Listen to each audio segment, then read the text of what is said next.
I see that. Okay. Good morning, everybody. And I'm sorry for the room change, but the lights were on the Fritz in the Fitzgerald room. Thank goodness it wasn't even in here. Tonight we're, of course, here for Dr. James Brown. And he's become a good friend of mine. He's a great friend of my husband. So here to promote his newest from the University of Alabama Press, Distracted by Alabama. And I call him a Renaissance man because I feel like you came here to be a professor at Samford University, and the confines of what your direction was expanded exponentially once he discovered the Cahaba River, the Alabama River, the folk tales, the folkways, the stories of Native Americans, all of that just kind of became his world.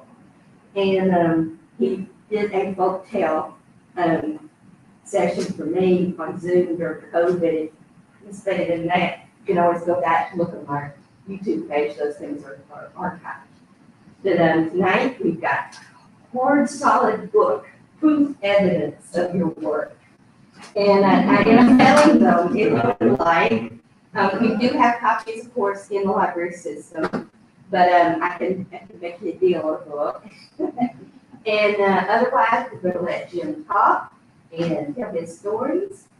I can't wait. He always entertains me with something different, so enjoy. Thank you, Shannon. Randy Shannon Husband was field director at the Cahaba River Society for 25, 30 years. He can't be with us tonight because he's on the boundary waters and where I wish I was right now. It's been a long time since I retired, and I'm a little nervous about this whole thing. But my job tonight, as I understand it, is to introduce the book for those of you who haven't read it, to tell you enough about it to see if you want to read it or not, and not bore to tears those people who've already read it. So, for starters, the title, Distracted by Alabama. The subtitle is Tangled Threads of Natural History, Local History, and Folklore. But it's not all about Alabama. The 12 chapters, each of the major subjects of the chapter is about Alabama. But how I got to those subjects had to do, I'm not a native, I've been here 51 years, but I was raised up in Central East Tennessee, and kind of how I got to these topics through geography and through what I was supposed to be doing in graduate school, which was modern European history with a Russian specialty. How that wound up with a book on Alabama folk culture, natural history, things like that. So let me give you just a little biography.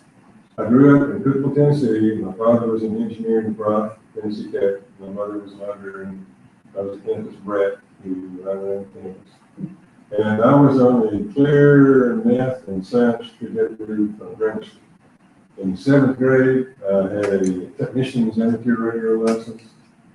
I could draw you a diagram of a cathode ray tube, which I can't today. When I was 15, my entry in the state science fair was something between a calculator and a computer. And if I had stayed on that track, I would live in a better house today. But the 60s came along. I went to college, hometown college, from 62 to 66. And the 60s came along and sort of derailed my science career. That first October I was in school was the Cuban Missile Crisis. The next summer, 4 little black girls were killed in a Birmingham bombing. 3 months later, JFK was assassinated. I can take you to the step on the library when I was standing as a sophomore when I heard the news. And the flower children were budding out. Vietnam was blowing up. And nobody in engineering classes was talking about it. So to the puzzlement of my family, in my sophomore and junior years, I switched to history, where history and political science really were talking about it. And I needed another year of language in the arts and sciences. So I talked to my parents the next summer and sending me to Paris.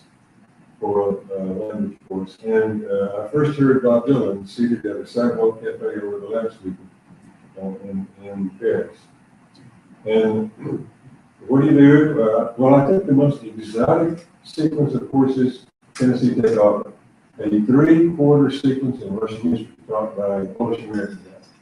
I think if that had a major in Urdu, I would have signed up. And looking back, if there was a logic to it, I was trying to get some distance on the craziness of the decade in the 60s. By studying things further and further away, you may see more logic to your life looking at from the time than you deserve. So that's at least the way I've done to figure it out. And so I graduated and went on to graduate school in modern European history, especially in Russia, and a minor here in modern East Asia, especially China and Japan. And came to Samford with that sort of background. But what my main discovery in graduate school at Vanderbilt, where I squeezed a 3-year PhD program in 5 years, my main discovery was the shift from the Enlightenment of the 1700s, from which the United States basic institutions came, to the Romanticism of the first half of the 1800s. The Enlightenment was, I've got 2 former students here, I'll call them for answers. But the Enlightenment was, it's a key word, there's probably a key word in the Enlightenment was the natural, the natural, by which they meant basic human nature. The mind at birth was open and light, and a good environment made for good people 100% of the time. And a pretty optimistic view for human nature. And their goal, all they had to do was to take, it was really anti-historical, take all the human political and cultural institutions and change them to fit this further optimistic view of human nature. Says Diderot, the history of all misery is the conflict of natural man and woman with artificial institutions. That's all you're going to do. Does that sound like a Blue Sky project to you? We're an experiment, mostly in that today.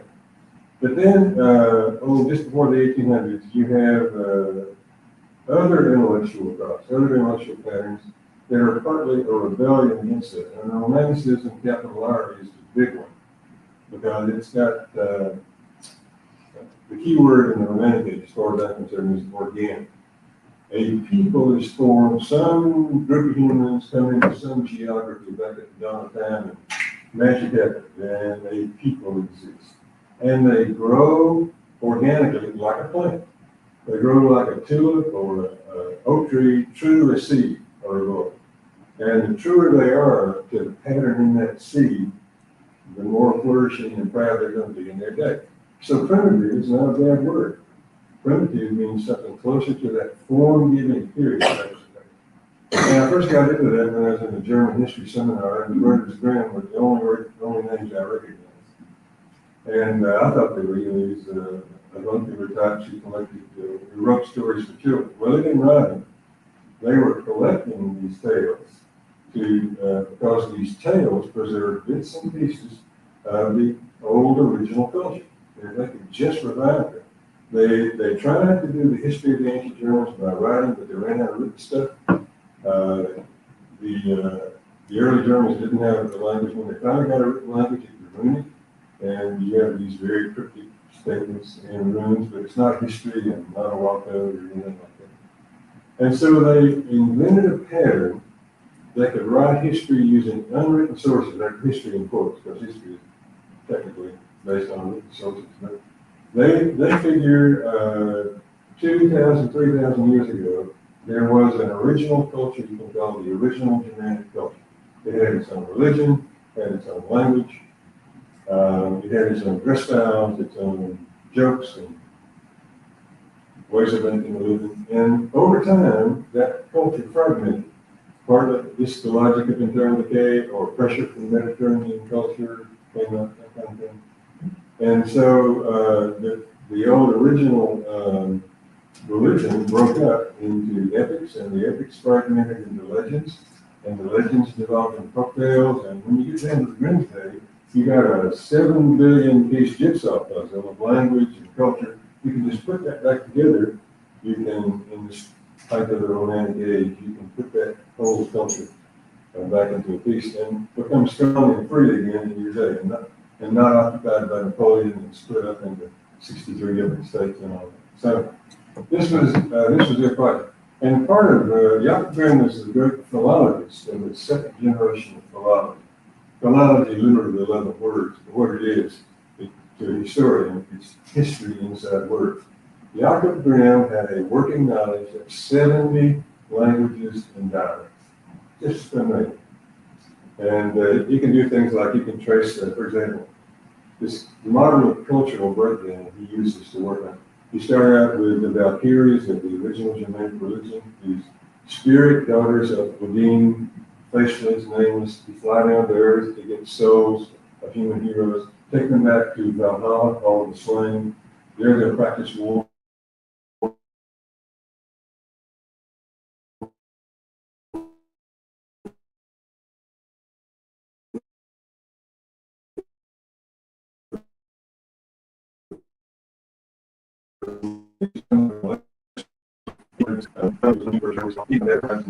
Fire goes up to the composition and the world's consumed by fire. But Odin hides away in human pebble in the fireproof wood, so they can come out and meet people who want to. So there's the original religion. And then you get down to something between a legend and a folktale, the Brunhild Siegfried legend of the Middle Age. Brunhild has got a face, and she's the daughter of Odin. She now has a name and a face.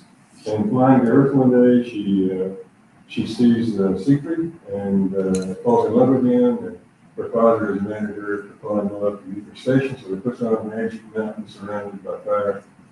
And then you come down to Cinderella, or Aschenputtel, Ashen Slut in the German history. She's not named. She's not named Brunhild or anything. But there is the sleeping beauty.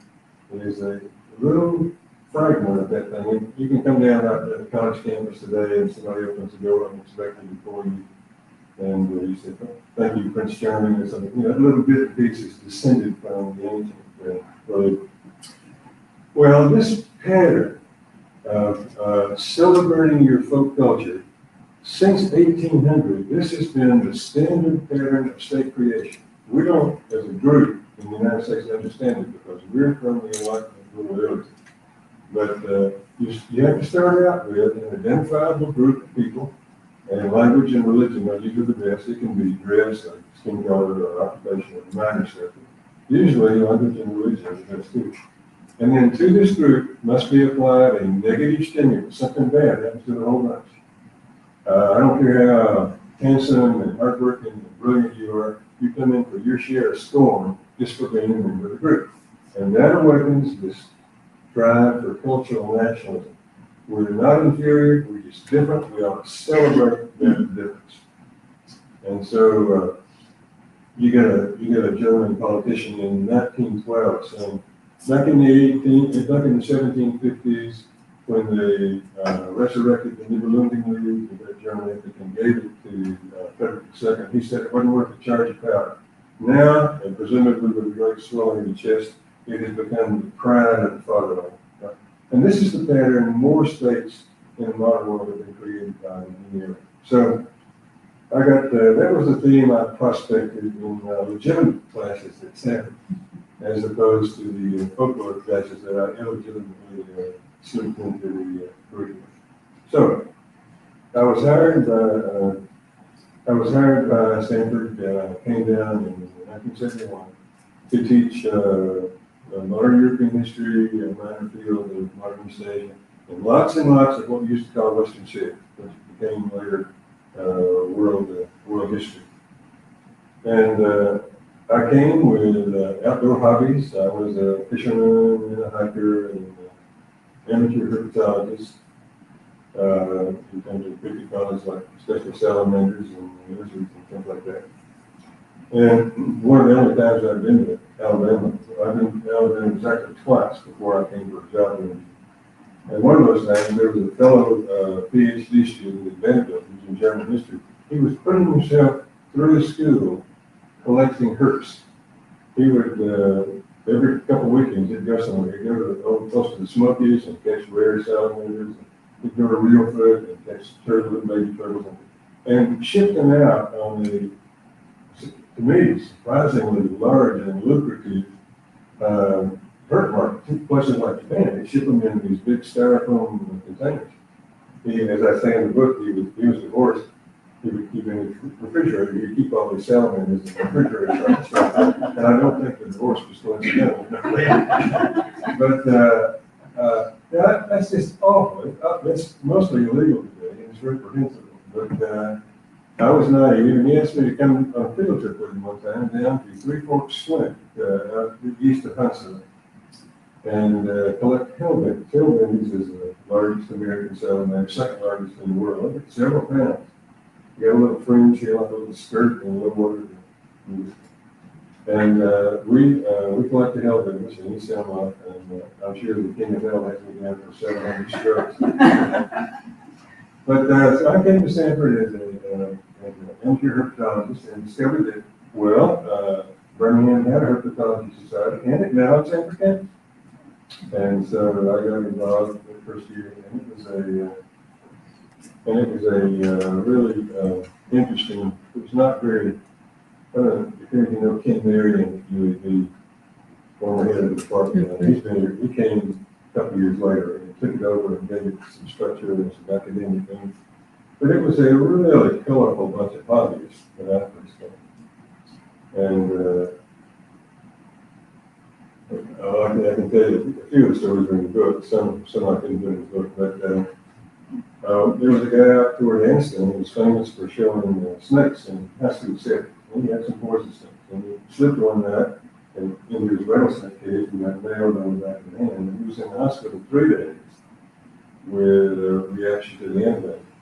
And then 6 more days in reaction to the venom. And 6 more days in reaction to the horse serum antibiotic. Even more dangerous than the first. There was a younger guy who lived down around the Narrows in 280. It was really interesting. He traded snakes on them. He had 150 snakes. The living room was devoted to raising mice and rats to feed the snakes. They would kill them before he cut them so they wouldn't pick a scale off the snake.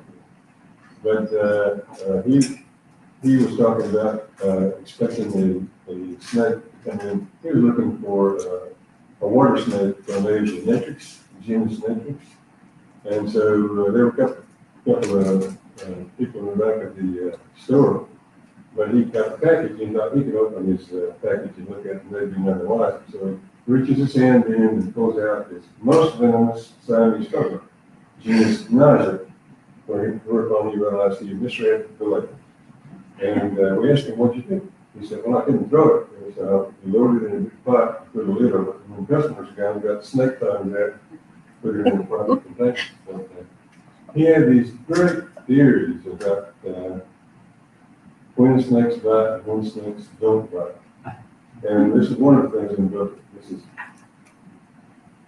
Before I tell you the story, a couple of the reviews of this book that come in. And one of the reviewers wrote, Brown's narrative style is like an internet search where one thing leads to another. And it brings them back to the main point, mostly. This could be the thing with the stuff. But there was a snake handling church over on the Alabama-Georgia line. It was November. They wanted to have a snake handling service, believing literally that verse in Mark, that they should think of servants. And if you're right with God, serpents won't bite us. So he gave them copperheads instead of rattlesnakes because rattlesnake venom is more. And they invited him to the service. And he said they did things in order. They didn't throw them around, they didn't feel the spirit and receive the serpent. And nobody got bitten, which was a good deal because the logic of the whole situation was that if you did get bitten, it was God's will, and there's no use going to human for medicine. And my reaction to that was to favor other scripture. I shall not tempt the Lord thy God. But Danny's take on it was, he was a veteran snake rancher. He said, when you first go hunting snakes and you find pugnacious ones like pine snakes or some of the water snakes are ill tempered as a whole. The first thing you do, you pin them and you grab them, and they try their best to bite you. After a while, you're not really concerned if they're not venomous kinds, but bite you or not. So you just scoop them up and they usually don't bite. Yeah, I think that if you are a believer in that person, or even if you're from the country and you think the only good snake is a dead snake, it's probably a 70 to 80% effective lie detector. It's not one I would ever want to test, but that was his take on the whole project. So I'm hanging out with folks like that. And the first few years I'm here, I'm out meeting folks in the countryside, old craftsmen who make a lot of baskets. We tie hook nets using the old cotton twine and the white oak blanket makes the little kneading shuttle type of thing. I'm learning weird fishing techniques. J.T. Haywood, his dad brought Samford taught me how to jigger pole. Jigger pole. You go out at night.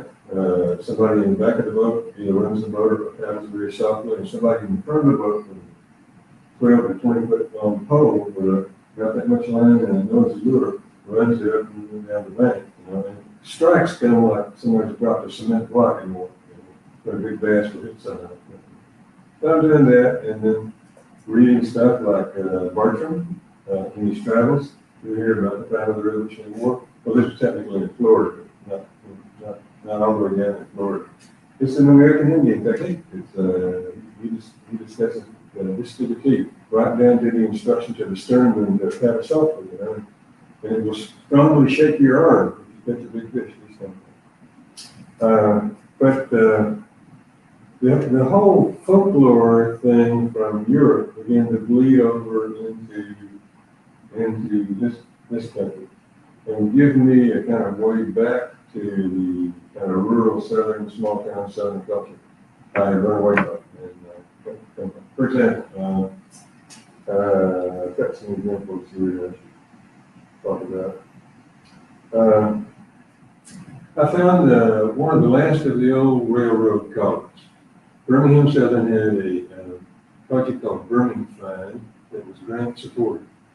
And Birmingham was to come up with the music of work connected with the hidden ethnic groups in Birmingham.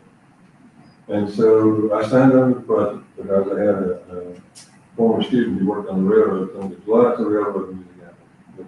But once I signed on to the project, I could never find it again. And his ex-wife told me later that he liked you, he just wanted to say something positive. Now he's avoiding you. But I really appreciated that after the fact because I found one of the last callers on the work game. This was 1982 when I thought it. This is the last chapter of the book, the last 12 in the book.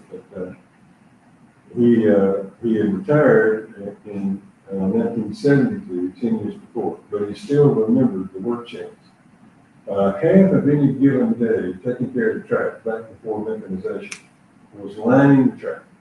The two tracks are spiked down to the cross ties, and the whole thing gets shoved sideways, and to a certain extent, pumped up and down by the weight of the trains that go across it. And so a good half of the work gangs, section gang, they take care of 12 to 15 miles of track. And there would be he started back in the late 30s and then called off to the 40s and 50s and 60s, back when management was altogether white until the late 50s, and the work crews were almost altogether black. The highest you could rise if you were black was assistant to the roadmaster, and the second highest was call man. Because the call man kind of directed, and it got written into the rule books of the railroads. You had to have a collar, especially if you're carrying these 1,300-pound rails. The rails came before the days of continuously welded rails. They came in 39-foot lengths, and they were weighed by how much to the yard. They started out like 9 pounds a yard, and into this tenure, 132 pounds a yard. So if you've got, to strike a low average, a 1,300-pound, 39-foot steel rail, and you got 12 guys picking it up in pairs. They got these what we call rail dogs, like if you lift up a handle, the clamp will close on the bowl of the rail. And there are 6 pairs picking up that rail. And if you think the rail is going from you, and 11 guys think the rail is coming your way, you're gonna get 1,300 pounds of steel set on your leg, guaranteed to break your leg. And so they had all these, they had the call man, and John Meelan, who I found, his family didn't, he had not talked about this to his family even. He said, there's a greenhorn, he's a great teacher. There's a greenhorn in every bunch. He said, there's somebody that's hard to catch on, yeah, and you've got to watch out for it. I know that was great advice for education college. But, the other thing was, you could work on a track and you could get tired, not too tired to recover, but you had to have somebody to time it for you and to uplift you, as you would say. And so, if you're lining track, there was they call them Gandy dancers. Some people said it was because the Gandy Tool Company in Chicago, but the Gandy Tool Company never made it line. You got a 5 foot, 20-pound lining bar. It's got a chisel in for digging into the gravel underneath the rail. It's got a square section about a foot for touching the rail. It's got a round column and it comes to a point so you can stand it in the gravel. In the summertime, if you lay it down, it'd be too hot to pick up. And so you got, here's the rail in front of you, the call man's here, here's the rail, and we're all facing the way the call man wants to go. And what's more important than the power of the pull is the timing of the pull of all these guys. And it can be a small job, but half a dozen, a big job is 60 people on a big job. And so the call man said, you get everybody tapping that rail with their heart. The wife need a hat and the lady needs shoes. Come on, guys, and give me 2 tickets. Boys, can you move it? And the third beat was a halt. And then fourth beat, you reset. Boys, can you move it? And go until the foreman, 100 or 200 feet up the track, signaled that it was in line. And then you quit. And he had, I ran down 3 in the Birmingham area who were reputed by roadmasters. I learned that there were a lot of things I learned not to do. You didn't hang around railroad offices and retirement offices. You found the old roadmasters. They knew who the callmen were and where they were last seen. So I found 3 in the greater Birmingham area, and 2 of them refused to ever let me turn on a tape recorder. You had the old problem of, white interviewer and black labor, white collar interviewer and blue collar labor, generation or 2 between us. So the third who let me take it from the first time was really unusual. He was a good neighbor, Sunday school teacher who didn't drink. Both those things are unusual on gangs, as friends don't. And he had first heard this when he was raised in Whitehall, halfway between Selma and Montgomery. On the track, underage, so his mother could have free housing. So his name was John Meelan. And when the railroad reform required him to lie about his age, I think his document says he's born in 1908. I think he was born in 1911 and slipped on the track underage so his family could get free housing. But he had to have a middle name for the forms, and so he put John Henry Meelan. And he would joke later on, he said, there never was but one John Henry on the railroad, that was me. But he heard there was a flood in 1928 that wiped out a section of embankment, not too far from the trestle, and it left the railroad just hanging, the rails and the cross ties hanging over the water rushing through. And they went down there, and at the first time he heard a real calling, he said they brought a boy named Eddie, about 40 years old, came in from Atlanta, and he started doing this calling and all these verses, and we got uplifted. He said, we've been working all day. This is Alabama lowland and humid summer, long summer days, and the boys got uplifted. I was running his heels, and I never thought I'd be the one to catch that. We started doing it. And the proudest thing, I think it's 1941, he had moved to Birmingham, working on Frisco. And some gang had been lining track up north of town, and they got stuck. The call man was an amateur.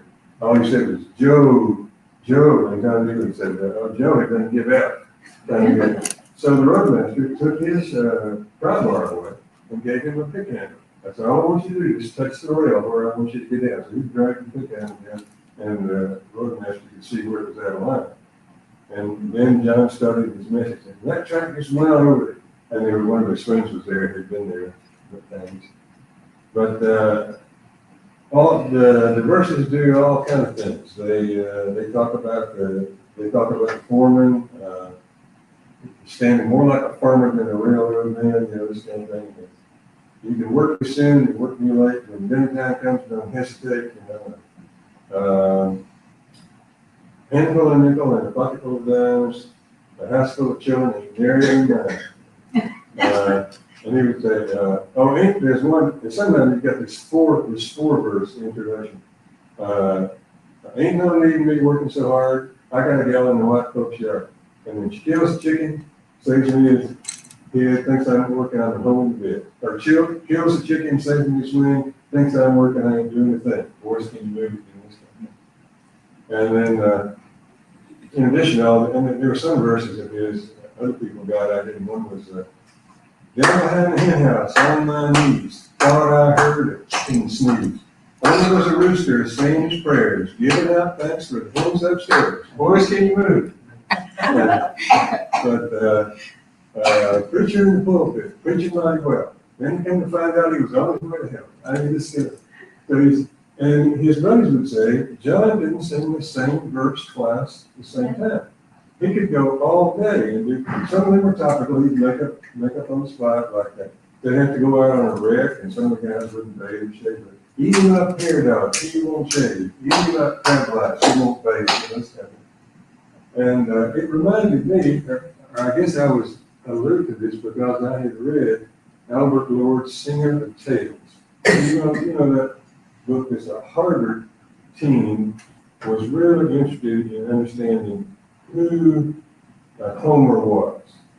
Was the author of the Iliad and the Odyssey the same author? Was he blind? This kind of thing. And so what they did, they found in what used to be, this is 1930s, they found in what used to be Yugoslavia, a whole epic tradition. Usually it's a Muslim community, and usually in Ramadan on the feast days, they would entertain. And so they made a study of these. Things, and it turned out they didn't memorize the epic entirety like they memorize a poem for English language. You memorize formulas, little 2-line, 4-line things that describe a certain. You memorize over time. You memorize 20,000, 40,000 formulas, so you can put them together on the fly, depending on the attention span of your audience. And they call that the formulas, oral formulaic compositions. Most of the world's epics were put together. We had Langsana from the Yale Navy School who used to collect the great West African epics.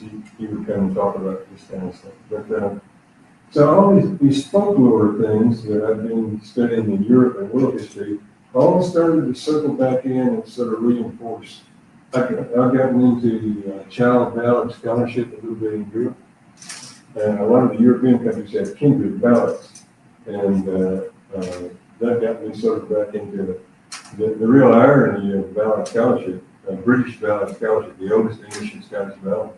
It was an American, Francis James Child. They talked about child ballad. I thought they were talking about children's songs, but on that one. So here was a Harvard scholar born 1825 in a fairly poor family with a brilliant student.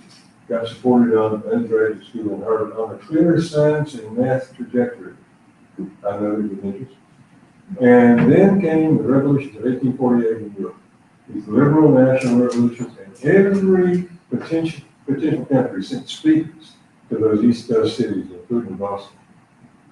And so he dropped his math and science inclination, went to the Germans to study with the brothers Grimm, but this time at the University of Berlin. They say the ballad scholarship in the English language world has not really been done like every European country. He came back and he did it. And he was not interested in the music, he was just interested in the words. He carried on this great correspondence with people like the Grimms and Ludwig and Denmark. Well, I'm referring to European history mode. Brings it back to the center of most of it, so what I need to do. Okay. Distracted by European folklore. Yeah.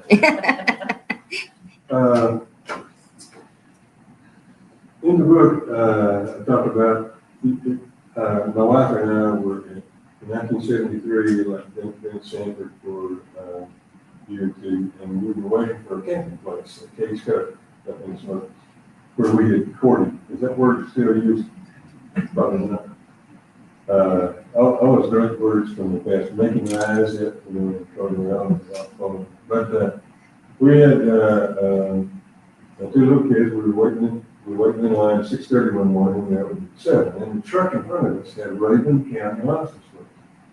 And I had the Foxfire book had just been published, first Foxfire book had just been published the year before. And it was done in Raven County, that northeastern county of Georgia. Elliot Whittington, his teacher, had taken the students and directed them. He said my first year as a teacher was a disaster. They were setting my lectern on fire, with me in the classroom. He said, I nearly quit, I nearly cracked me. I said, but thank goodness, he said, I found the third way. I thought, they're just sick of practicing things, writing essays for a teacher to be thrown, graded and thrown away. He said, why don't you write a magazine and do something for the both of us? And I think the first issue, the main section, was a moonshiner chase. But they gradually started prospecting that Appalachian, last generation self-sufficient Appalachian pine, Southern Appalachian pine.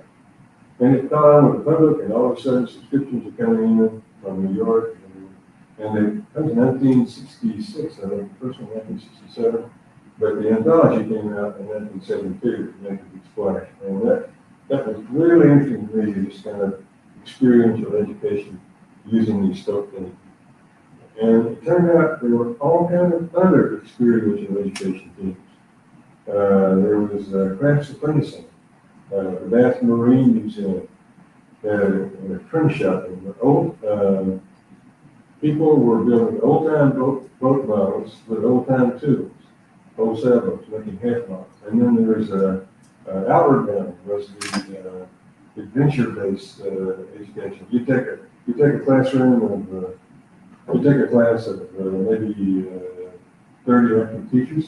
You take them out to a 300-foot rock face and say, at the end of the day, we got to be up there. And you got to learn about knots, and you got to learn about pythons, and you got to learn about a lot of stuff. And you are highly motivated because you have some skin in the game at this point. And so then, at the end of the day, they sit you down and say, let's talk about education. Let's talk about what really fits with people. You have to have an object, classes that just give you material, thinking you're going to use it in the future, and the teacher is the whole fountainhead of all knowledge. That doesn't work near so well as the teacher becoming a co-worker kind of, well, all this things. And the last thing, or at least time for questions, is although almost all the topics in the book are rural and small town, from the Cahaba River, which is mainly rural, to salamander migration. That's in Homewood, but salamander migration festival looks like on the hillside.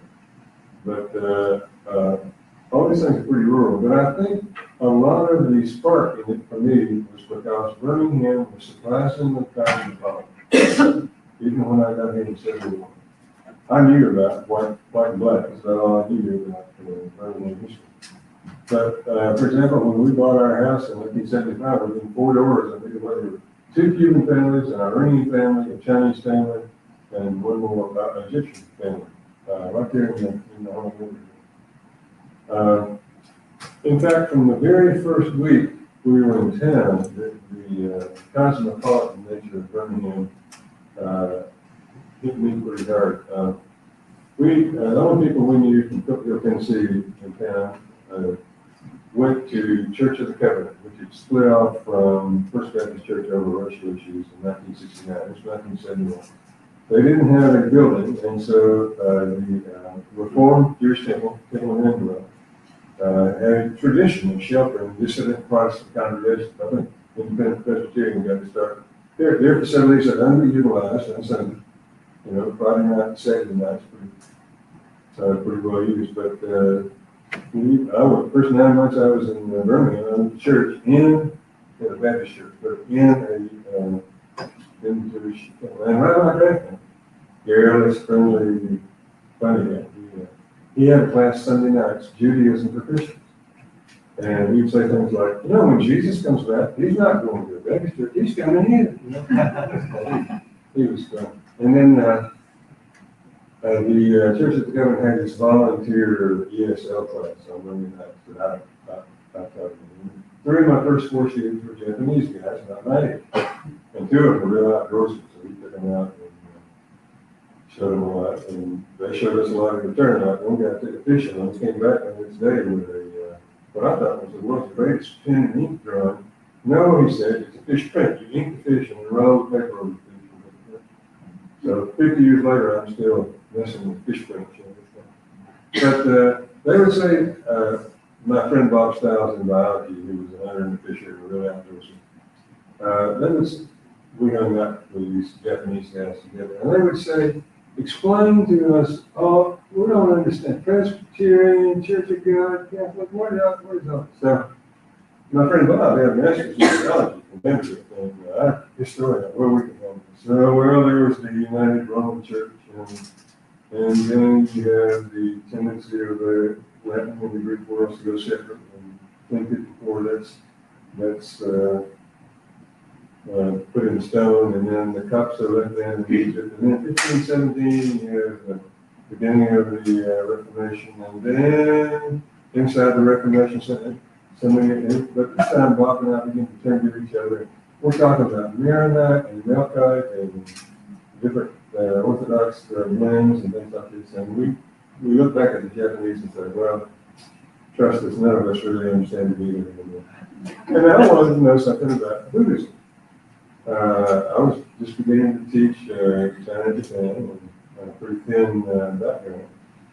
And so the Japanese guys, they could do this. So there was a Buddha within a century of Siddhartha Gautama's death. You have to split into greater vehicle versus lesser vehicle Buddha. Greater vehicle, which is a little less strenuous, goes north through China, and lesser vehicle goes south, and then you got these individual countries, each with their own little take on it, and then you get in Japan, you got the Seppuku-kai party, which is supposed to be Islam. Then they each look at each other. Well, we really don't understand this. None of us really understand. So we concluded from this that all the world's great religions are fragmented, beyond recovery, and even understanding. So, but all this international stuff is starting to feed back into this discovery of the. So the book, for example, on the in the chapter on salamander migration and festival, on this festival, there's a digression into poison snakes and piranha beaches. And but hopefully you will find it all comes back mostly to the center. Well, I need to leave some time for. Hey, it's fine, whatever you. Yeah. I want you to go into the part where my husband plays a part in, the fish wrangling, the news thing. Okay. Just a little bit, because that's one of my favorite things. I think it's chapter 9 in the book. Chapter 9 in the book is on redhorse. So in 1978, I was first taking redhorse. I didn't know much about the redhorse. It's a big river sucker with a red tail, and somehow people noosed it or snared it. But I had been down to, there used to be a canoe rental thing at Bulldog Den on the Lower River Pond. And they had told me, the guy Joe Rammer, who ran the canoe rental place, told me about watching from the bridge while people would noose these redhorse. And mostly it was single men, but sometimes they would bring their wives. And he'd seen them take washed up full of these redhorse with them. And he said, you go down and you see Morgan Lovejoy or you see Rock Lovejoy down there. So I showed up in 1978 with a folklore student named Bill Finch, by the way. Bill Finch is college in Texas. But, and Morgan Lovejoy was a retired storekeeper. I guess he was about 83. And we were reminiscing, and he talked to us a spring door for a while. But when he finally understood what we were talking about, he got enthusiastic, let us in the house and showed us how to make Andrew talk about.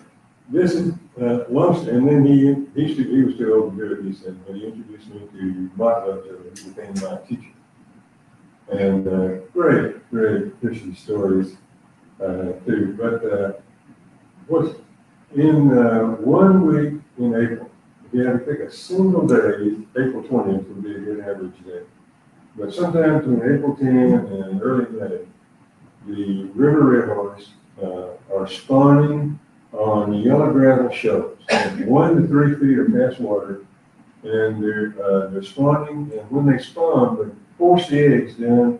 The couples are their optimum size. The only eggs that survive are eggs that get blown by their tails down in the cracks and crevices of it. And they're in the most delicate part of their life. They grow up. But for a week or so, they're drifting in and then drifting out of the bed. And when they get tame, as Mark would say, when you can stand, your shadow can be falling on the fish in that clear, fast water. It won't disturb them. So they'll take a cane pole about, well, someone said as long as you get, but the cane poles I said were about 18 feet. You got a cane pole with a line wrapped around it, strengthen it, and you got about this much line coming off the end, and it's tied to a wire noose.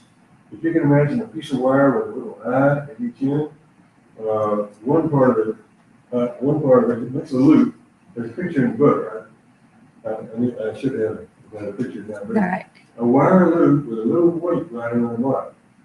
And you do a little kink in it at the top, kind of keep the loop set. And you lower the loop above the fish will be here on the bottom. Oblivious. Completely oblivious to you. And you lower the loop, and the idea is to get it over the fish's head and behind the gills and in front of the pectoral fins. You get the loop too big, it'll go over the fish.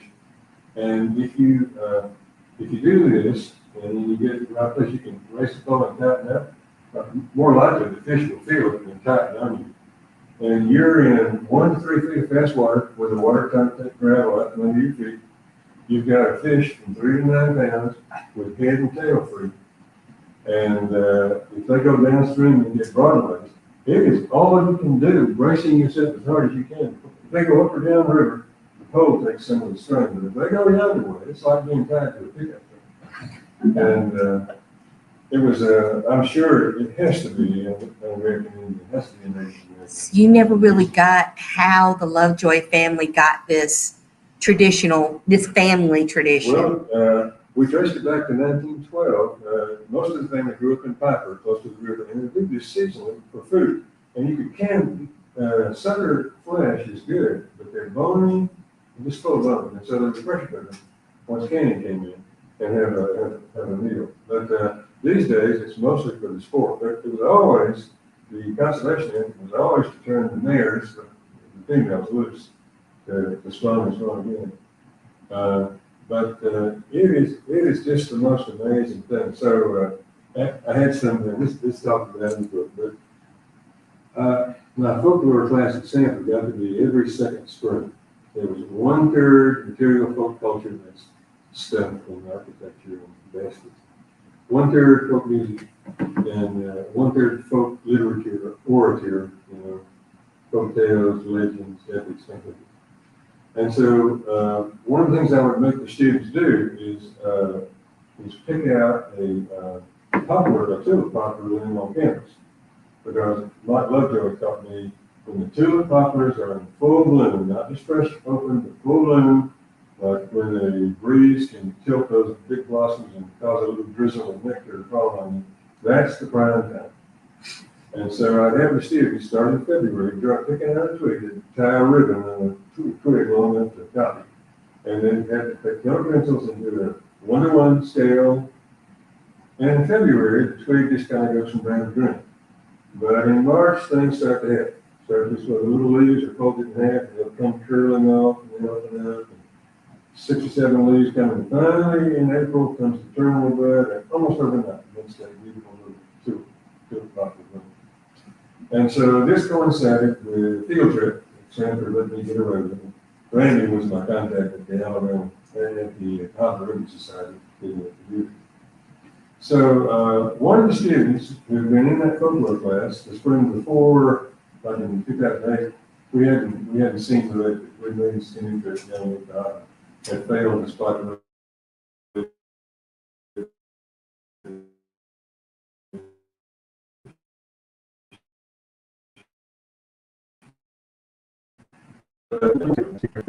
and started to topic, and who's ever topic got voted in would be the director, and then the assistant director.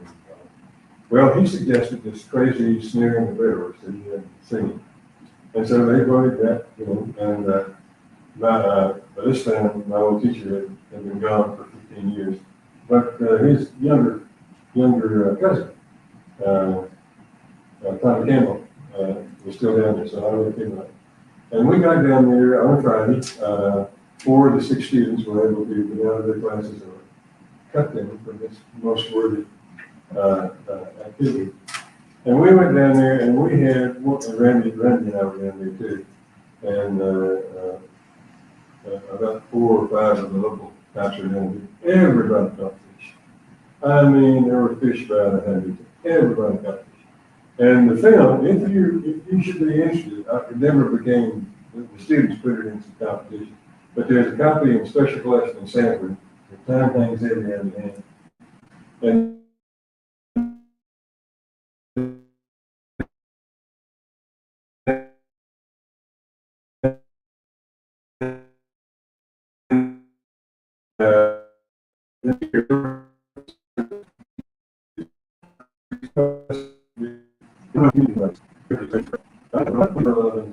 it's apparently that puffed up and capable feeling you get when you're going on a big trip, and you get where you're gonna get it done. You can do stuff, you know.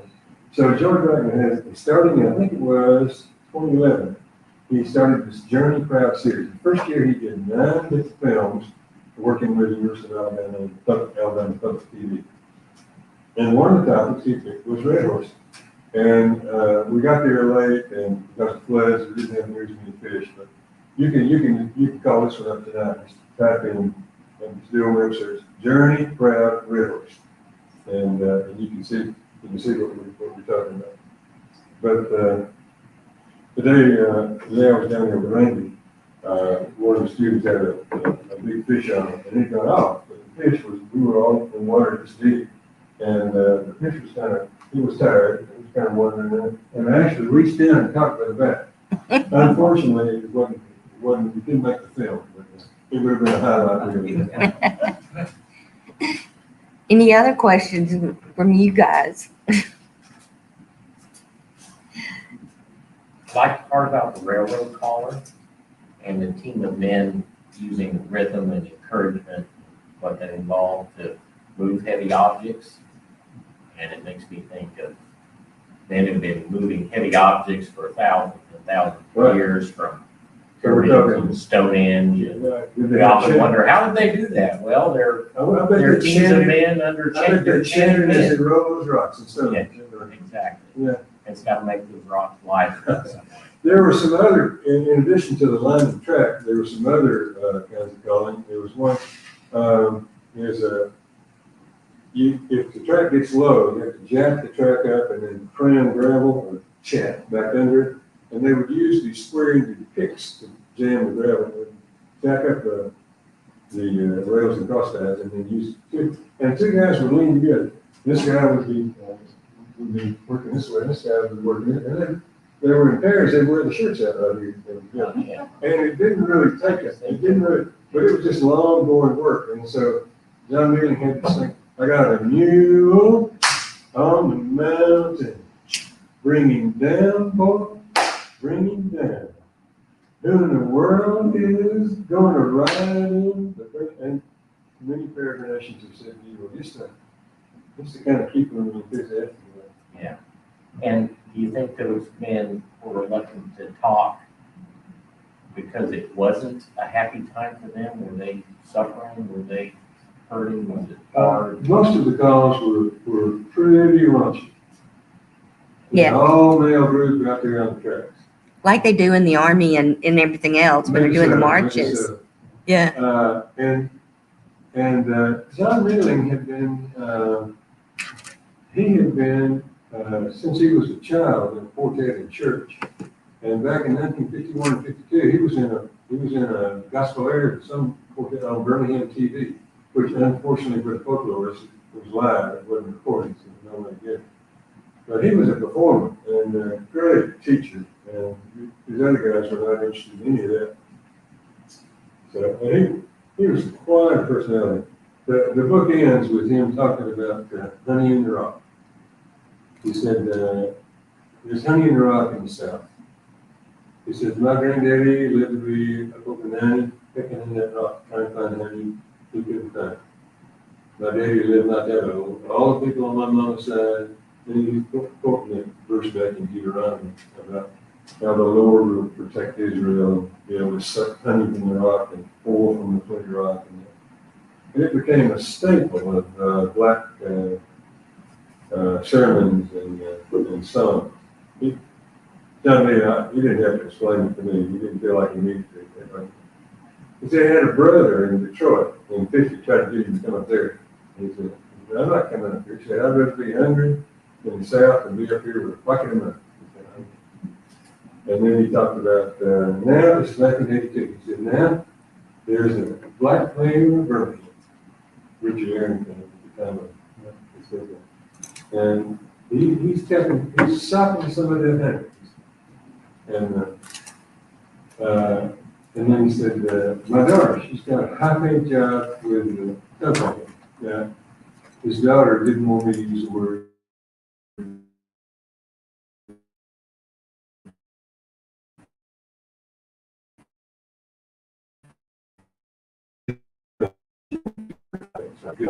I know because I've been down. And he said, now that's some of that honey. You just got to live to get it. There's honey in the rock in the south. You just got to live For the next generation. Or yeah, not his, but he could see it in the next generation. Yes, sir. Did you ever, in all the different things you became interested in, ever explore, the mining history in Alabama? Not too much. I went down in some mines. I went with some fossil hunters who played like at the base of the coal mine, and just compressed vegetation. A lot of things, a lot of fossils. But I didn't do too much. In terms of, there was one, the railroad tunnel after it leaves. And there's a really good argument that the original John Henry worked on that tunnel in the first steam drift. The Alabama Folkways Society, and Joyce Coffin, still around, had a meeting at Leeds. And he's a chemistry prof from the University of Georgia, but a good amateur historian. He came in with an article, he thought he had found the real John Henry. And you go to this tunnel, and there's a little creek there that you have to go back and get water from the steam. But in terms of mines itself, I've been to Red Mountain and been down in some of those. I know a little bit about the geology, but not James Lowry, a friend of Shakespeare, James Lowry, are you involved in that? No. Okay. Yeah, I like to go to Red Mountain, and I'm Yeah. really fascinated with the mines there and all the railroad tracks that were built there, for hauling. Well, John Dillon got folklore awards. He eventually got the one who came to Washington.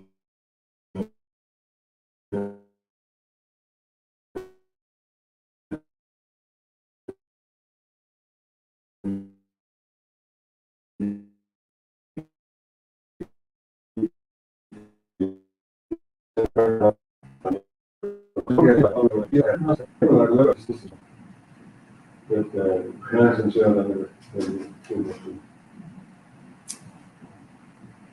Well, I'm always delighted to hear his stories.